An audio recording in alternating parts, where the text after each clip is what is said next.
Hace unos meses, hablando sobre un curso de milagros, alguien me preguntó si yo había leído el libro. Supongo que esta persona no podía aceptar que alguien pudiera haberlo leído y que dijera las cosas que yo dije al respecto. Algo indignada, esta persona me dijo que yo necesitaba leer a otro autor para poder comprender un curso de milagros. Nunca hablo de un libro sin antes haberlo leído, comprendido y analizado. Al fin y al cabo, el análisis profundo de lo que leo y escucho es parte de mi profesión. Recientemente muchos me han estado preguntando qué opino del libro Conversaciones con Dios de Neale Donald Walsch. Ya antes había escuchado sobre este autor y había visto sus libros en las librerías. No es el tipo de libro que me interesa leer, pero para no faltar a mi regla de no hablar de lo que no conozco, leí el libro para darles mi opinión y debo decir que resultó lo que yo esperaba.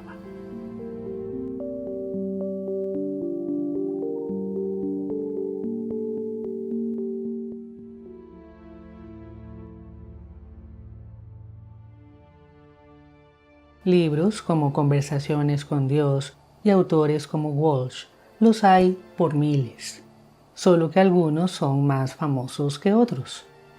Walsh está en el grupo de los famosos. Un hombre que, gracias a su primer libro, pasó rápidamente de la pobreza a la riqueza. El primer volumen de Conversaciones con Dios fue publicado originalmente en 1995 y de inmediato se convirtió en un éxito de ventas. A ese libro, como era de esperar cuando hay un éxito, le siguieron el volumen 2, el volumen 3, el volumen 4 y otros más con la misma temática, e incluso un Conversaciones con Dios para adolescentes. El éxito de este libro no es producto de la casualidad. Como suele suceder con este tipo de libros, el autor se asegura de convencer al lector de la legitimidad y valor del contenido de su libro. Walsh no dice que él haya escrito el libro, sino que el libro le ocurrió a él, tal como sucedió con otros autores similares, como es el caso de Helen Schucman, la escribiente de un curso de milagros. Estas afirmaciones de yo no soy el autor, o no es mi imaginación, o esto me sucedió a mí e igual te puede suceder a ti, y otras frases parecidas, no son nada nuevo. Es una estrategia para legitimarse y darle valor a su libro. Ya lo he dicho antes. En el mercado de los libros sobre espiritualidad, presentar un libro como el resultado de una canalización o de un contacto especial se ha convertido en una estrategia para ganar la atención de millones de compradores. El libro Conversaciones con Dios hace exactamente eso, y lo hace desde su título mismo. Un título que posiciona al autor como un portavoz espiritual confiable e incuestionable. Alguien que tiene una relación especial con ese ser supremo llamado Dios. Alguien a quien hay que leer y escuchar. El libro es de fácil lectura y dice lo que el consumidor promedio de este tipo de libros quiere escuchar. Ya desde las primeras líneas de la introducción, el libro le dice al lector que quien está siendo invitado a tener una conversación con su Dios es el propio lector. Una conversación que se diferencia totalmente de la plegaria corriente que todos los cristianos aprenden cuando son niños. Aquí no.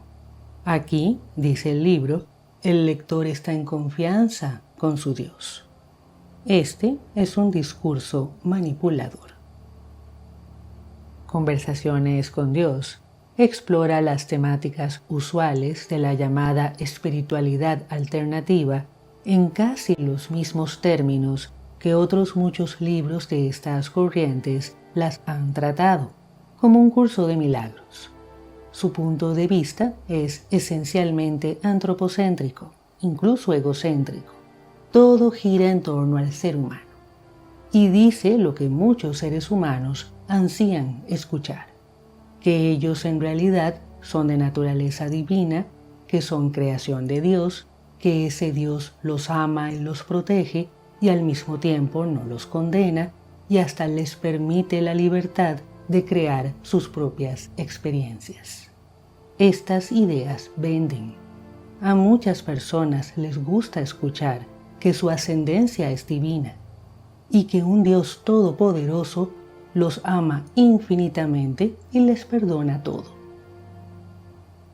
Algunos han presentado la visión de Walsh como panteísta, pero no hay que dejarse engañar. Lo que sucede es que Walsh, al igual que otros muchos autores nuevaeristas, ha hecho una ensalada de creencias. Si prestamos atención a su discurso, fácilmente nos damos cuenta de que Walsh ha adoptado un cristianismo nuevaerista en el que se redefinen viejos dogmas como la Santísima Trinidad, el pecado original, la naturaleza del diablo y del infierno, etc. Y se modifica, a gusto de la nueva era, la idea misma de Dios. Tampoco hay que dejarse engañar porque desautorice la Biblia. Lo mismo hace un curso de milagros. Es una manera muy astuta de posicionarse en el mercado religioso espiritual como si fueran auténticas alternativas a las religiones cristianas convencionales. Les dan a las personas la idea de que estos libros hablan de un auténtico Dios y no del Dios que las iglesias presentan. Pero en el fondo siguen siendo lo mismo, solo que adaptado a un público moderno necesitado de ciertos cambios, como, por ejemplo, la idea de que no hay castigos, ni culpas, ni condena en el infierno. Ahora, como muchos otros libros de este tipo, Conversaciones con Dios al menos ofrece una religiosidad menos problemática que la del cristianismo tradicional, una religiosidad en la que no se debe temer la muerte porque esencialmente no existe, y no se debe temer un juicio final ni una condena eterna porque ese Dios ni juzga ni condena. El problema es que, al igual que el cristianismo tradicional, sigue basándose en una ilusión que tarde o temprano termina por derrumbarse. A todo esto, quien quiera imaginarse que está hablando con Dios es libre de hacerlo y además es gratis. En cambio, quien quiera poder comunicarse brevemente con Walsh para que éste le repita el mensaje divino y le diga que tenga fe, tendrá que desembolsar unos $2.300. ¿Es o no todo esto un negocio basado en una mentira y en esa enferma necesidad del ser humano de creer en un ser llamado Dios? Ustedes decidan. Ahí se los dejo. Hasta la próxima.